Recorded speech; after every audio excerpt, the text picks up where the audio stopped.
Hello students, आज हम करने जा रहे हैं लेक्चर नंबर 2 आपके चैप्टर नंबर 1 का, जो हम पढ़ रहे हैं प्रिंसिपल्स ऑफ मैनेजमेंट के बारे में। तो आगे हमने नेचर पढ़ लिया था, प्रिंसिपल्स के नेचर क्या होते हैं उसके मीनिंग भी हमने देख लिया था, डेफिनेशन भी पढ़ी थी हमने।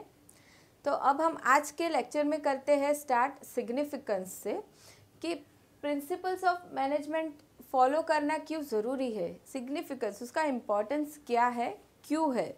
ठीक है, चलिए तो पढ़ते हैं एक एक करके। पहले उन्होंने कुछ हमें एक्सप्लेनेशन दिया है, वो देख लेते हैं। As we have discussed the nature of principles of management, it can be said that management principles are applicable everywhere. ये हमें भी पता है, प्रिंसिपल्स हर जगह एप्लीकेबल होते हैं। They are in the form of predetermined solutions for the problems which are recurring.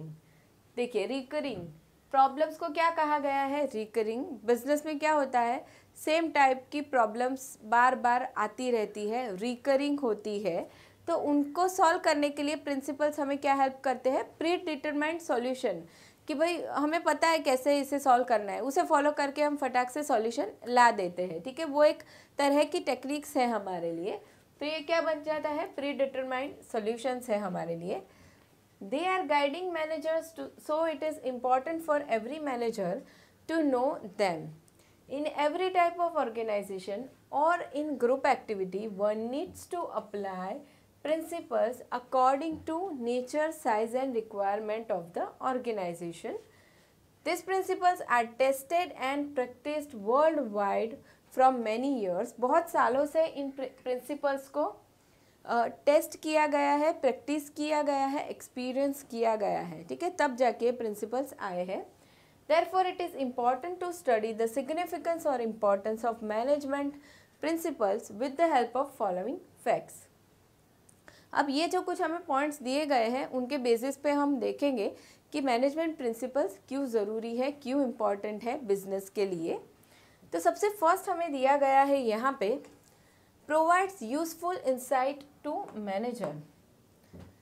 Manager को useful insight provide करता है। इंसाइट का मतलब क्या होता है, कि मैनेजर को एक वो हेल्प करता है सिचुएशन को एनालाइज करने में।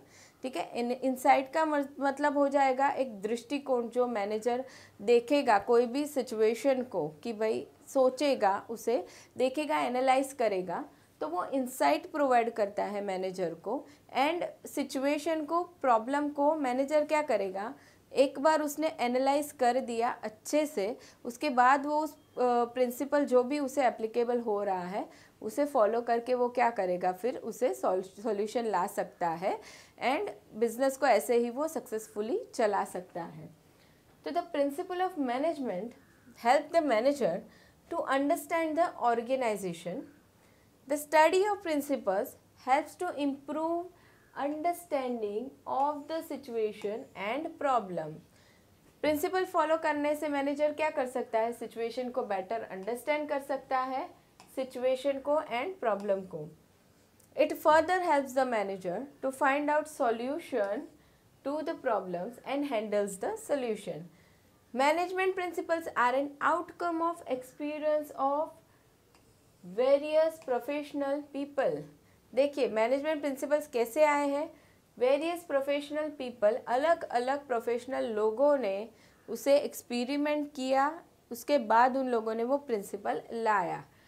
Now the use of this principle is helping managers about the manner in which he should act in different situation.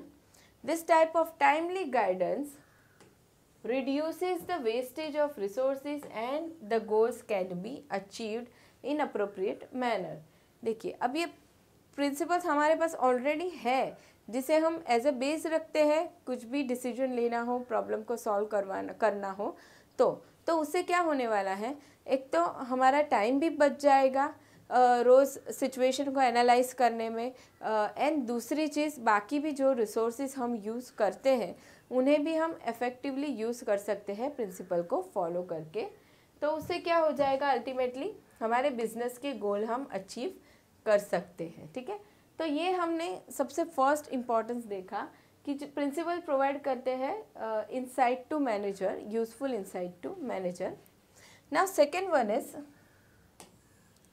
Helpful in efficient utilisation of resources. देखिए प्रिंसिपल हेल्प करते हैं efficient use करने में resources का.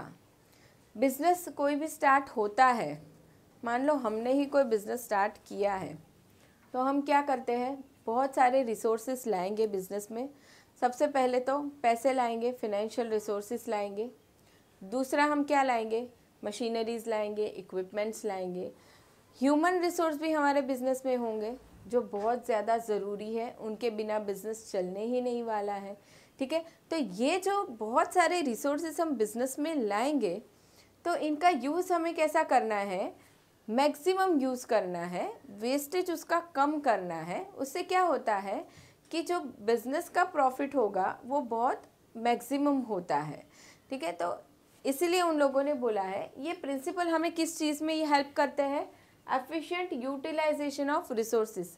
हम हमारे business के resources को एफिशिएंटली यूज़ कर सकते हैं. एफिशिएंटली का मतलब होता है वेस्टेज बहुत कम करना एंड उसका रिसोर्सेज का मैक्सिमम यूज़ करना, उसे हम एफिशिएंट यूज़ बोलते हैं. तो ये एफिशिएंट यूज़ हम कर सकते हैं बाय यूजिंग प्रिंसिपल्स. तो in every organisation 2 types of resources are used. 2 type के रिसोर्सेज होते हैं बिजनेस में. एक तो फिजिकल जो हो जाएगा मटेरियल, मशीन्स एंड मनी.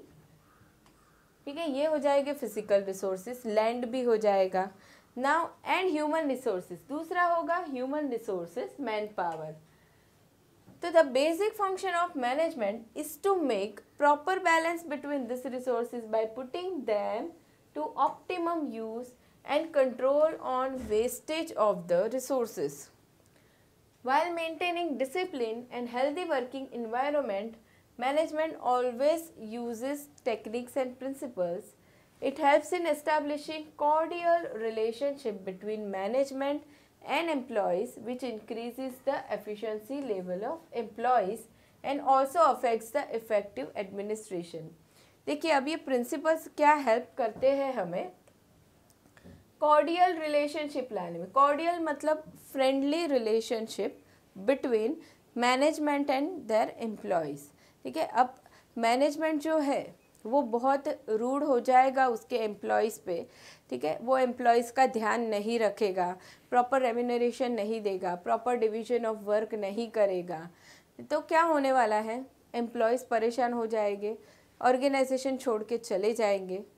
तो ऐसी चीज़ ना हो उसके लिए क्या होता है, अगर हम प्रिंसिपल्स को अच्छे से फॉलो करते हैं तो प्रिंसिपल हमें क्या हेल्प करते हैं, बिजनेस में कॉर्डियल रिलेशनशिप, अच्छे रिलेशनशिप बनाने में हेल्प करते हैं बिटवीन मैनेजमेंट एंड एम्प्लॉयज़. ठीक है, now for example use of standard tools and machinery helps in increasing quality of productivity as well as increasing level of efficiency of human resources. यहाँ पे उन लोगों ने एग्जाम्पल दिया है टूल्स एंड मशीनरी का. अगर आप अच्छी क्वालिटी के standard tools and machinery use कर रहे हो तो क्या होगा, एम्प्लॉय अच्छे से काम करेगा, खुश होकर काम करेगा, तो उसकी प्रोडक्टिविटी बढ़ेगी एंड उसकी एफिशिएंसी भी बढ़ेगी. ठीक है, आप अगर ख़राब मशीनरी इक्विपमेंट दे रहे हो एम्प्लॉय को तो क्या हो जाएगा, वो बहुत स्ट्रेसफुल होकर काम करेगा एंड उसकी प्रोडक्टिविटी भी अल्टीमेटली कम हो जाती है. तो इसलिए उन लोगों ने बताया है कि principles are helpful in efficient utilisation of resources. ठीक है, नाउ नेक्स्ट हम देखते हैं नेक्स्ट इम्पॉर्टेंस जो हम पढ़ने वाले हैं, साइंटिफिक डिसीजंस. अब ये साइंटिफिक डिसीजंस क्यों कहा गया है कि कोई भी सिचुएशन हम बिजनेस में आती है, कोई भी प्रॉब्लम्स आती है डे टू डे लाइफ में जहाँ पे डिसीजन मेकिंग करना होता है, तो अगर हम ये प्रिंसिपल्स फॉलो करके करते हैं तो क्या हो जाता है, वो डिसीजन साइंटिफिक डिसीजन हो जाते हैं. मतलब वहाँ पे हमने ट्रायल एंड एरर नहीं किया हुआ है. अब डिवीजन ऑफ वर्क का हम प्रिंसिपल फॉलो कर रहे हैं तो हम अच्छे से वर्क डिवाइड करेंगे एम्प्लॉयज़ के बीच में, उन्हें वर्क अलॉट करेंगे, रिस्पॉन्सिबिलिटीज़ उन्हें देंगे, अथॉरिटीज़ देंगे. ठीक है, तो वहाँ पे हम ट्रायल एंड एरर नहीं कर रहे हैं, प्रॉपरली हमारा जो हमारा प्रिंसिपल था वो फॉलो हो रहा है एंड परफेक्टली डिसीजन भी हमारा वहाँ पे आ रहा है. तो in business organisation a scientific decision means systematic और balance decision. Principles train the manager to handle critical situation tactfully. Otherwise, manager have to work always with trial and error method. अगर principal नहीं होते manager के पास तो उसे क्या करना पड़ता, हर टाइम ट्रायल एंड एरर करना पड़ता था प्रॉब्लम को सॉल्व करने के लिए. Now with the use of various management principles, one can get an idea about how to analyze situation, to search alternative option and their research. ठीक है, चलिए तो ये हमारा थर्ड इम्पॉर्टेंस हो गया. अब आगे बढ़ते हैं फोर्थ, अंडरस्टैंडिंग सोशल रिस्पॉन्सिबिलिटी. अब प्रिंसिपल्स हमें हेल्प करते हैं सोशल रिस्पॉन्सिबिलिटी को अंडरस्टैंड करने में. अब सोशल रिस्पॉन्सिबिलिटी का मतलब हमें पता है जिम्मेदारी, जो हमारी जिम्मेदारी होती है उसे हम रिस्पॉन्सिबिलिटी कहते हैं. अब सोशल मतलब सोसाइटी के लिए. अब ये सोसाइटी में कौन कौन लोग आएंगे, सोसाइटी में नॉर्मल जनरल पब्लिक जो हमारे बिजनेस के आजू बाजू सिचुएटेड है, हमारे एम्प्लॉयज़ है वो भी है, गवर्नमेंट आती है, ठीक है, हमारे इन्वेस्टर्स होते हैं जो बिज़नेस में इन्वेस्टमेंट कर रहे हैं. तो ये जो काफ़ी सारे लोग हैं जो बिज़नेस के अंदर इंटरेस्टेड होते हैं, तो उनके लिए बिज़नेस की काफ़ी सारी जिम्मेदारियां बनती है, रिस्पॉन्सिबिलिटीज़ बनती है. तो ये रिस्पॉन्सिबिलिटीज़ समझने में प्रिंसिपल हेल्प करते हैं मैनेजर को. एंड मैनेजर क्या कर सकते हैं, इन प्रिंसिपल्स को फॉलो करके उन सोशल रिस्पॉन्सिबिलिटी को वो अच्छे से फुलफ़िल कर सकते हैं. ठीक है, चलिए देखते हैं यहाँ पे. Management principles are based on every aspect of organisation. They are not developed only from one point of view of handling the resources effectively, but they guide management in understanding social responsibility of organization. अभी मान लो, अब यहाँ पे उन लोग बता रहे हैं कि ऐसा नहीं है कि प्रिंसिपल्स खाली बिजनेस के एसेट को अच्छे से यूज़ करने के लिए है, ऐसा नहीं है. वो सोशल रिस्पॉन्सिबिलिटी अंडरस्टैंड करने में भी हेल्प करते हैं. जैसे कि हम एम्प्लॉयज़ की बात करें तो बिज़नेस की उसके एम्प्लॉयज़ या उसके ह्यूमन रिसोर्स के लिए क्या क्या रिस्पॉन्सिबिलिटीज़ बनती है कि मान लो वो उसे अच्छा रेम्यूनरेशन दे, अच्छी वर्किंग कंडीशन दे, अच्छी अच्छी फैसिलिटीज़ दे. ठीक है, ताकि क्या हो सके, एम्प्लॉयज़ उससे अच्छी प्रोडक्टिविटी दे सके. ठीक है, तो ये एक सोशल रिस्पॉन्सिबिलिटी बन जाती है एम्प्लॉयज़ की तरफ. तो प्रिंसिपल्स हेल्प करते हैं ये सोशल रिस्पॉन्सिबिलिटीज़ फुलफ़िल करने में भी. Now so that they can focus on providing quality product at reasonable price, avoiding artificial monopolistic situations in market, fair competition, fair remuneration, change in environment, healthy working place, standard tools and machinery, etc. Social responsibility अगर business पूरी करता है तो ये सारी ही चीज़ें वो करेगा. देखो, कस्टमर को वो क्वालिटी प्रोडक्ट देगा at reasonable price, artificial monopolistic situation को दूर करेगा. मतलब मार्केट में कभी कभी ऐसा होता है कि स्टॉक अवेलेबल है फिर भी होल्ड किया जाता है, शॉर्टेज क्रिएट की जाती है, तो वो सिचुएशन नहीं होगी. फेयर कंपटीशन आएगा, फेयर रेम्यूनरेशन दिया जाएगा एम्प्लॉयज़ को, change in environment, healthy working place होगी and standard tools and machinery भी होगा. तो ये सारी चीज़ें क्या होती है, क्या है कि बिज़नेस वो उसकी रिस्पॉन्सिबिलिटीज़ को फुलफ़िल कर रहा है. ठीक है, अब आगे बढ़ते हैं नेक्स्ट फिफ्थ इम्पॉर्टेंस की तरफ. Principles encourages research and development, R&D. देखिए, कोई भी बिज़नेस स्टार्ट हो गया एक बार, ठीक है, तो अब स्टार्ट होता है उस टाइम क्या होता है, बहुत सारे रिसोर्सेज बिज़नेस में आ गए, बिज़नेस स्टार्ट हो गया. ठीक है, फाइनेंस डिपार्टमेंट काम कर रहा है, प्रोडक्शन डिपार्टमेंट काम कर रहा है, परचेस काम कर रहा है, सेल्स काम कर रहा है, मार्केटिंग डिपार्टमेंट काम कर रहा है. अब वो सारे ही लोग क्या रोज़ का रोज़ वही करते जाएंगे, सेम लेवल पे काम करेंगे?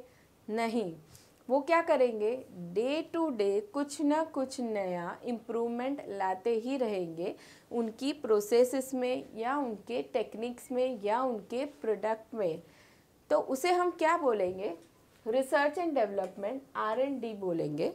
अब ये R&D करना क्यों ज़रूरी है, ये करने से क्या होता है, बहुत सारे लोगों का फ़ायदा होने वाला है. नया प्रोडक्ट आएगा तो कस्टमर का फ़ायदा होगा, प्रोडक्शन में अच्छी टेक्निक आई तो क्या होने वाला है, एम्प्लॉयज़ का फ़ायदा होगा, फटाफट से काम कर पाएंगे, ठीक है। एडवर्टीज़मेंट में कुछ हमने नया सोचा तो उससे क्या होगा, सेल्स बढ़ने वाला है। तो ऐसे ही R&D करने से काफ़ी सारे लोगों का फ़ायदा होता है एंड वो करते भी रहना चाहिए। वो करने से क्या होता है, मार्केट में बिजनेस टिक सकता है।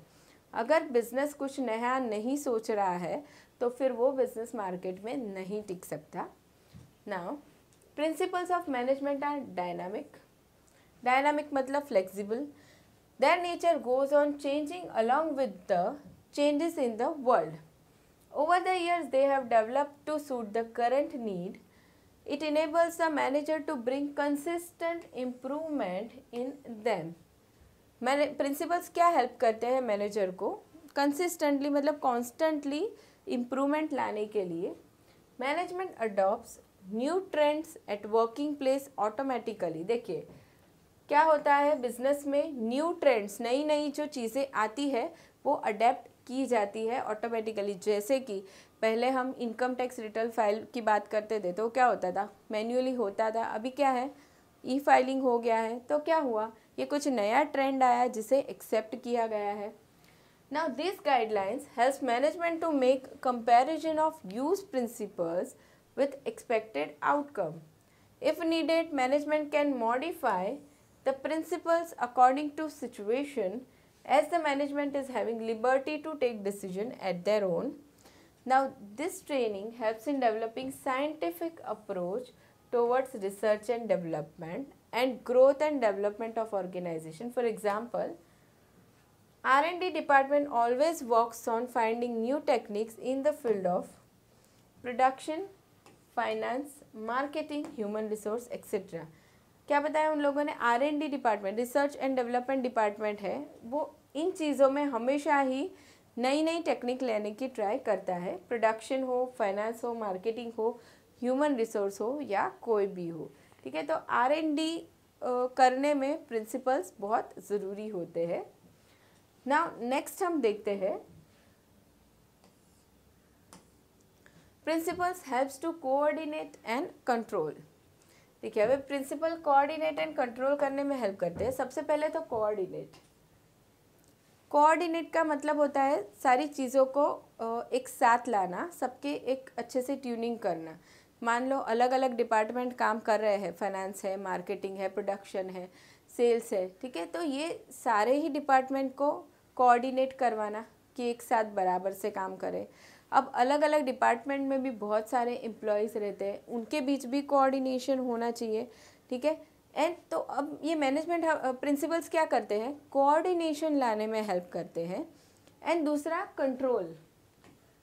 कंट्रोल का मतलब क्या हो जाएगा कि हमने कुछ चीज़ प्लान की थी, उसके अकॉर्डिंगली रिजल्ट आया या नहीं वो हम चेक करेंगे।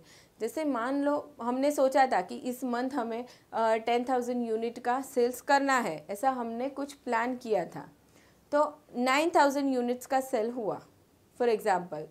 तो वहाँ पे हम चेक करेंगे कि हमने टारगेट अचीव किया या नहीं किया तो क्यों नहीं किया, कितना डिफरेंस आ गया, उस चीज़ को हम कंट्रोल बोलेंगे। तो मैनेजमेंट प्रिंसिपल हमें क्या हेल्प करते हैं, कोऑर्डिनेशन एंड कंट्रोलिंग करने में हेल्प करते हैं। Now management principles are guidelines for better coordination and control. It is very challenging to create coordination and cooperation among different employees working in different departments. It is also a difficult task for manager to keep control on performance of employees.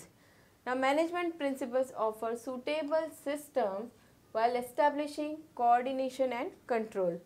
Principle follow करने से हम क्या कर सकते हैं, automatically coordination भी ला सकते हैं बिजनेस में एंड कंट्रोल भी ला सकते हैं। अब नेक्स्ट हम इम्पोर्टेंस देखेंगे। Principle develops objective approach. Objective approach का मतलब हो जाएगा कि कोई भी ग्रुप है वो सेम ही गोल के लिए काम कर रहा है, ठीक है। एक ही चीज़ के लिए हम काम कर रहे हैं, एक ही ऑब्जेक्ट के लिए। जैसे कि मैंने एग्जांपल दिया था अभी कि हमने सोचा है कि इस मंथ हमें 10,000 यूनिट सेल करना है। अब ये एक हमारा गोल हो गया, ऑब्जेक्टिव हो गया कि इसे हमें अटेन करना ही है। ठीक है। तो ऑब्जेक्टिव अप्रोच लाने में प्रिंसिपल्स हमें हेल्प करते हैं। सारे ही लोग किस लिए काम करेंगे? उस गोल को अचीव करने के लिए। परचेसिंग डिपार्टमेंट है, वो क्या सोचेगा कि 10,000 यूनिट हमें बेचने हैं, उस हिसाब से हम परचेस करेंगे।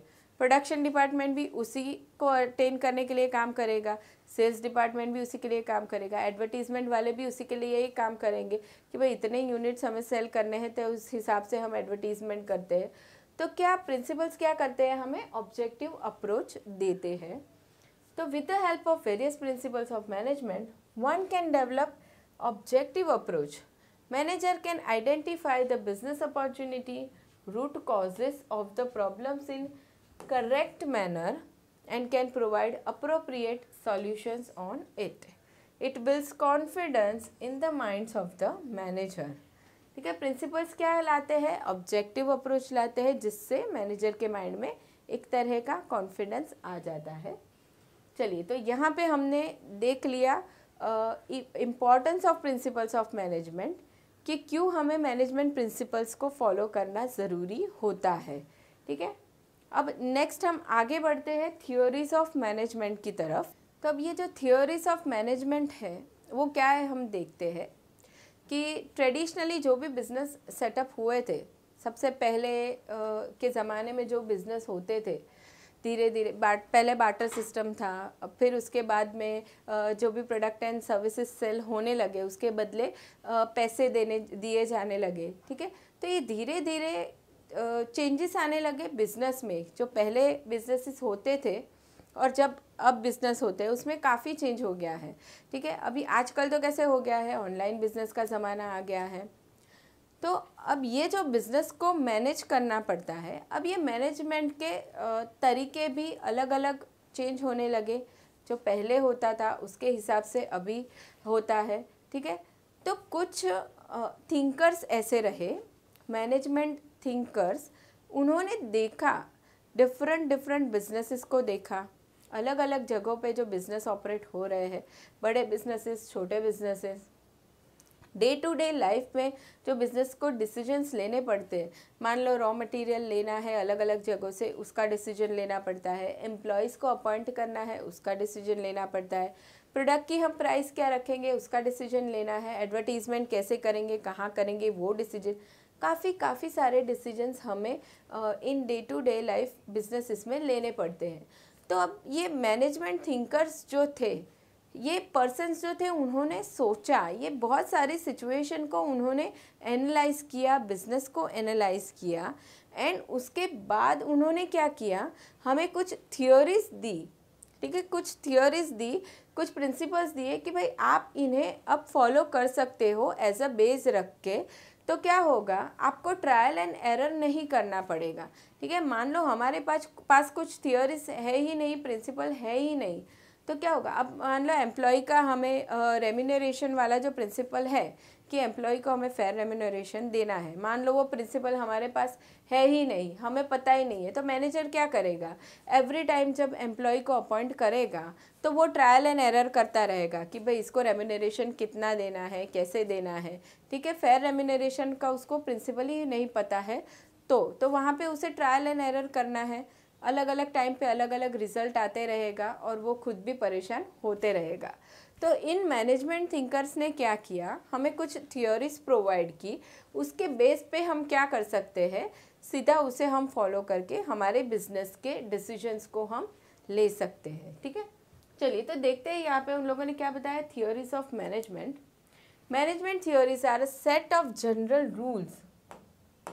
अब थियोरीज में क्या दिया गया है, ये है एक set of general rules that guide the manager, manager को वो गाइड करते हैं to manage an organisation. Theories are an explanation to assist employees to effectively relate to business goals and implement effective means to achieve the same। ठीक है, theories क्या है, उसमें explanation दिया गया है बहुत सारे, जो हेल्प करते हैं एम्प्लॉयज़ को या मैनेजर को डे टू डे डिसीजन लेने में। उससे क्या होगा, बिजनेस के गोल हम अचीव कर सकते हैं। Now various management thinkers have introduced theories which are based on different approaches. Management thinkers such as Frederick Winslow Taylor, Elton Mayo, Henri Fayol etcetera, ये कुछ थिंकर्स थे। तो management thinkers have introduced the theories which are based on different approaches. इन लोगों ने सबने theories तो the management की, लेकिन सबके अप्रोच कुछ अलग रहे। This theories are applicable in all types of organisation. सारे ही ऑर्गेनाइजेशन में हम अप्लाई कर सकते हैं इन थियोरीज को, छोटा हो बड़ा हो, वर्ल्ड में कहीं भी सिचुएटेड हो, हम इन थियोरीज को एप्लीकेबल कर सकते हैं। With appropriate modification, every manager can use these theories by adding some innovative techniques and strategies. अब इन थियोरीज के साथ मैनेजर खुद का भी कुछ एक्सपीरियंस या आइडिया लगा के क्या कर सकता है, टेक्निक्स या स्ट्रेटजीज ऐड करके डिसीजन ले सकता है। Now it means this old theories are the basis of modern management theories. Now, organizations, workforce and societies are facing some common problems such as centralization of authority, stress, low motivation, environmental issues, behavioral problem, health problem, work-life balance, accountability, etc. The theories of management definitely provide solution in such issues to management people. अब यहाँ पे हम लोगों ने बताया business की बात करते हैं हम, तो बिज़नेस में जो एम्प्लॉयज़ है या फिर सोसाइटी की बात करते हैं, तो आजकल काफ़ी सारे इश्यूज़ ये सारे जो हमें देखने मिलते हैं, जैसे कि सेंट्रलाइजेशन ऑफ अथॉरिटी, मतलब बिज़नेस में अथॉरिटी एक कुछ लोगों के पास ही रहती है, या फिर स्ट्रेस रहता है एम्प्लॉय पे, लो मोटिवेशन, उन्हें प्रॉपर रेम्यूनरेशन इंसेंटिव्स नहीं दिया जाता, तो वो अच्छे से मोटिवेट नहीं रहते हैं एंड प्रोडक्टिविटी अच्छे से नहीं देते हैं। एनवायरमेंटल इश्यूज हो जाते हैं, हमें पता है पोल्यूशन आजकल, वाटर पोल्यूशन, एयर पोल्यूशन, बाकी सारे पोल्यूशन काफ़ी सारे बढ़ रहे हैं एनवायरनमेंट में। बिहेवियरल प्रॉब्लम, एम्प्लॉयज़ जो काम कर रहे हैं ऑर्गेनाइजेशन में, उन लोगों को एक दूसरे में कोऑर्डिनेशन करने में प्रॉब्लम आता है, बिहेवियरल प्रॉब्लम होती है, हेल्थ प्रॉब्लम होती है, वर्क लाइफ बैलेंस में प्रॉब्लम आती है, एम्प्लॉय का जो वर्क लाइफ होती है, पर्सनल लाइफ, वो उसे बैलेंस नहीं कर पाता, अकाउंटेबिलिटी की प्रॉब्लम आती है, मतलब जो काम एम्प्लॉय कर रहा है उसे प्रॉपर रिस्पॉन्सिबल नहीं बनाया जाता।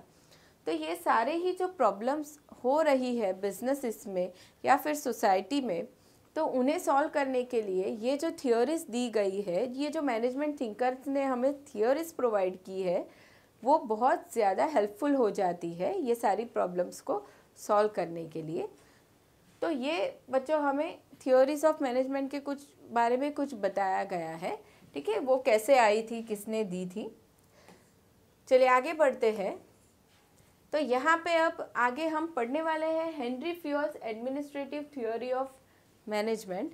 ये जो पर्सन थे उन्होंने थियोरी दी थी मैनेजमेंट के लिए, इन्होंने कुछ हमें प्रिंसिपल्स बताए थे जिन्हें फॉलो करके हम बिज़नेस को अच्छे से चला सकते हैं, अच्छे से अच्छा हम सक्सेसफुली उसे रन कर सकते हैं। तो अब ये थियोरी हम पढ़ेंगे नेक्स्ट लेक्चर में स्टूडेंट्स। ये थियोरी, ये जो हेनरी फ्योल का एडमिनिस्ट्रेटिव थियोरी है, आपके एग्ज़ाम पॉइंट ऑफ व्यू से बहुत ज़्यादा इम्पॉर्टेंट रहेगा, तो हम उसे करेंगे नेक्स्ट लेक्चर में, डिटेल में अच्छे से पढ़ने वाले हैं।